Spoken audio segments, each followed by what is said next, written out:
The Andrew Wiggins career arc has been kind of a wild ride. Maple Jordan, #1 pick. Day one, LeBron's like, yeah, thanks, but no thanks.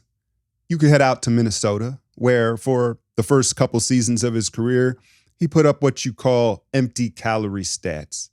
Talented wing, 20 a game, but it doesn't really result in winning. And then as we know, Golden State picks him up, and all of a sudden, he's two-way Wigs. He's committed to the defensive end of the floor, and you could make the argument was the second best player, second most important player on a championship team. But since that moment, what do the kids say? The fall off needs to be studied, right? It's just been one thing after another ever since we got championship finals Wigs, as Dub Nation likes to call it. But I think what's added to the issue is the lack of transparency, right? There's been a lot of speculation whether there's family issues, he himself has health issues, and I get it. A lot of people were in the camp of, hey, he doesn't owe us any information. But it's true, he doesn't owe it, but I think it would certainly help for clarity's sake moving forward, and he's been judged much harsher because all it's been is speculation, right? And so now here we sit today where his name has been swirling in trade rumors for, I don't know, the last 2 seasons, right? A couple weeks ago, it comes out Mike Dunleavy is going to block him from playing for Team Canada because they want him to be healthy. They didn't really give a clear answer. It just seemed kind of weird. I think a lot of people read that as, oh, well, they're trying to trade him. And there's been plenty of reports of him being possibly moved. I was looking at my timeline last week, and I saw a couple of retweets and quotes about Andrew, who actually showed up in Vegas at Summer League. And I don't recall him ever doing that. I thought that was a little different, right? Because Vegas doesn't seem like his speed. He's not the socialite that some of these guys are. And I saw this quote from @27World, who is an Andrew Wiggins fan account. Let's be clear, who is giving this information. But it said, quote, sources close to Andrew Wiggins. He's been working out since May, something he couldn't do last offseason due to injury. Haven't seen this Andrew since summer of 2021. Big eyes, right? And again, could just be hype. There had been speculation of several injuries, mental health. We don't know, right? But that very much could be possible. And it's funny because I don't know about you, but I've written Wiggins off. Fair or unfair, there's just been too many instances where he's either not available or when he's available, I don't see a guy that's engaged and wants to play basketball, as talented as he is. But, you listen to this, and then the other, I think, telling part has been with all these interviews, Joe Lacob interviews, Steph Curry's been interviewed left and right? All this stuff in the last 2 weeks, outside of Klay Thompson, obviously, who's the other Warrior that's been brought up the most? Whether it's Joe, Steve, or Steph, it's Wigs.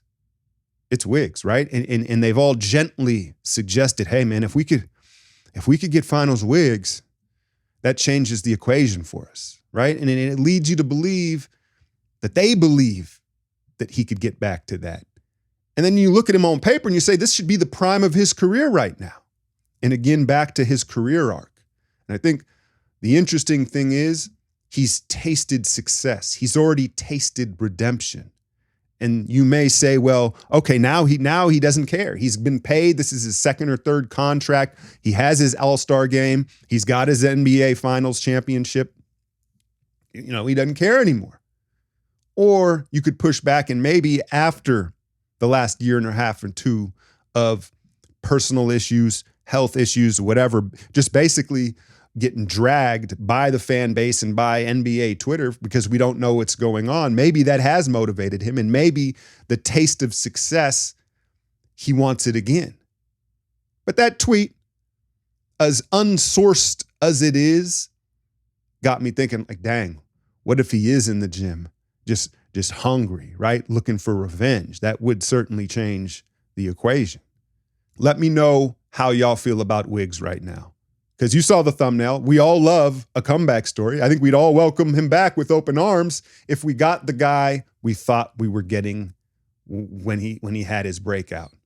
Now, Wolves fans will tell you, no, that was an anomaly. That season, that's not who he is. That was just a slice in time, and now you're seeing who he is. We'll see. People change, people grow, people age. I'm hoping that tasting that success, getting that glory, is driving him right now to get back to it because he knows what it feels like. Underdog fantasy, that's right, we're back. You got the Olympics. They're going to be running a ton of specials and picks through them. WNBA, they're going to take a break, go play the Olympics, and get back. I will have more picks for you moving forward. I'm never going to give you picks that I wouldn't make myself, so I'm not going to just throw random stuff out there, but then you'll get football preseason. We'll do some fantasy drafts. As always, it super supports the channel. You can click the link in the description, use the code Alchemy. You will get a 50% bonus on your first deposit up to $250. That's Underdog Fantasy. Staying on the subject of the Olympics, did you guys see the showcase game against Serbia? It was competitive for a half, right? And I think the first subject, elephant in the room, is Joel Embiid. And if they sent Kawhi home, why don't you send Joel home?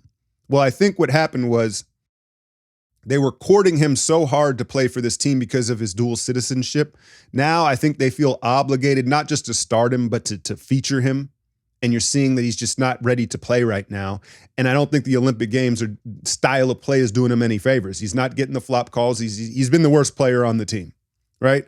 And so you saw Bam and AD come in and with that second unit and just flip the game. Their athleticism on both ends of the floor. If Bam Adebayo is going to spread the floor and shoot threes and they can play 5 out, their path's going to be easier than I think we imagined. And that's not to say it's going to be easy, but it could be easier if Bam is going to let them play 5 out. And then you saw them finally feature Steph, get him involved. You see his gravity, setting screens, knocking down shots.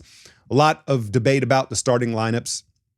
Steve's already said it's going to be Steph, it's going to be LeBron, and it's going to be Joel. Again, they're obligated to Joel. I'm not sure why, just speculating, but clearly he shouldn't be playing this much. You imagine KD with his seniority will get slotted in there, and then Drew, right? So there isn't a whole lot of shifting around. I think the forwards are pretty interchangeable. I think the backcourt needs to be Steph and Drew. For you've got your definitive all-world defender and your definitive world's best shooter, right? And then probably AD at the 5 to protect the rim. He's been a monster. But I'll be covering the Olympics on my Patreon as we go through, and again, we'll have picks and have fun with that. Is there anything else in the NBA that I wanted to cover? Oh yeah, and then a little bit more on the negotiations between the Jazz and the Warriors, right? Because I think there's some propaganda going on right now.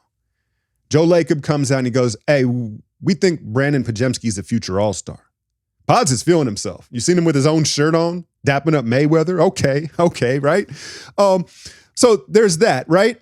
And then it comes out, it's reported by like Shams and everybody, the Warriors, they don't want to trade Podziemski. Slater goes on the radio and says it, right? And I think you can view this one of two ways.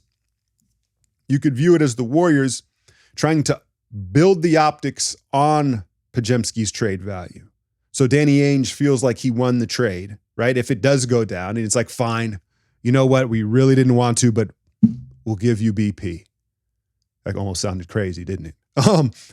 And that's what they're doing. Or perhaps are they trying to lighten the blow to Dub Nation when they trade Kuminga in the deal?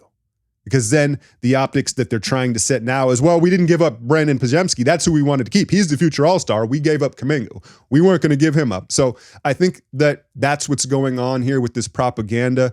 And hey, I don't even want to, that's no slight to PODZ. I think now to be an all-star guard in the West, that is tough sledding. That is tough sledding, right? But all-star caliber player, I certainly think that's in the realm of possibility, right? So I don't think that they're just selling wolf tickets here, but I think that there is an agenda behind it as well, and I'm interested to see what ultimately that is. My guy, Wakanda Forever, longtime patron at D.O. Gemmade, asked me, who do I consider the best teams in the West right now? Now, April and May, ask me again. This is regular season. Like if we're doing regular season, who's going to, be first, second? I think you got to go with OKC, man.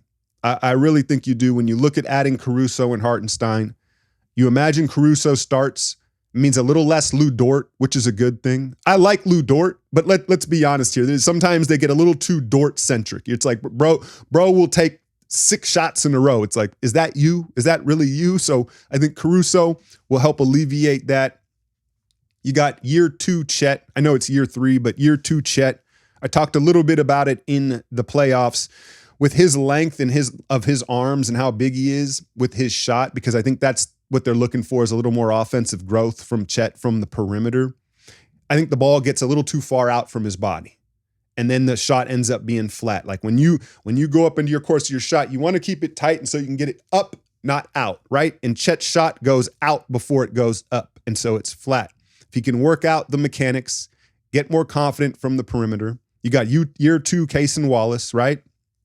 So I think on paper right now, with the moves they've made and then the potential internal growth from their young players, you have to slot them in at the 1 spot right now in the West. Number 2, it's the Warriors, right? We're going to get finals Wigs back. No, I think Minnesota. And again, I don't think Minnesota, this roster is going to make it out of the West, but I think regular season wins, chalking them up. They add the kid Dillingham, instant offense, another shot creator off the bench. That was a great pickup for them, trading up for him. I think Ant's going to have the Olympic glow. He's only going to get better, right? And, they did lose Slow-Mo to the Warriors, obviously, but keep an eye on Leonard Miller, 6'10" Canadian kid, another Canadian ball player. They took him out of the G League Ignite, not this draft, last draft, but I had my eye on him, and I think he may be able to crack the rotation. And I think as far as regular season wins go, the Wolves will be right there in that 2 to 3 slot. And then you got to go Dallas, right? Because we all, I think, like the wings they've added. Obviously, Killa, right? Grimes, Najee Marshall. Year 2 of Derek Lively and the chemistry of Washington, Lively, and Gafford, right? That's really what changed things for them. I think health is a little bit of concern, durability for that roster when you look at those guys. And then I think it's everyone else. I think you can go Warriors, Suns, Lakers, Memphis, and Pels, Kings. That's a lot of teams where I got to see. I don't know. I'm tempted to put the Pels and Memphis up higher.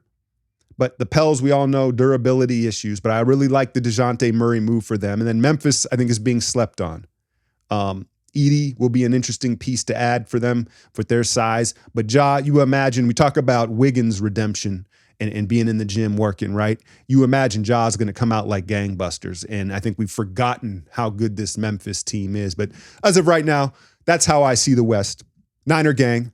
I know this isn't really my lane, but there's been a lot of talk about Brandon Ayuk. Way too much talk about Brandon Ayuk. Listen, I just saw Klay Thompson in a Mavericks jersey. I'm supposed to be worried about little Brandon Ayuk. I don't feel no type of way about dude. He's good. But the way he's carrying himself and the way he's acting, he better look like prime AB next season, wherever he's playing. Like that's a little too much. And I get that these dudes have to be like this because the contracts and the way they are, they ain't getting that NBA money. But I mean, come on, bro. Come on. He's getting a little too big for his britches for my taste. But as always, I usually cover some Niners stuff towards the beginning of the season before the Warriors season really gets rolling. So we'll see with training camp, the new kid they picked up. Hopefully he's able to play. As always, hit that like, share, and subscribe. I'm out, y'all.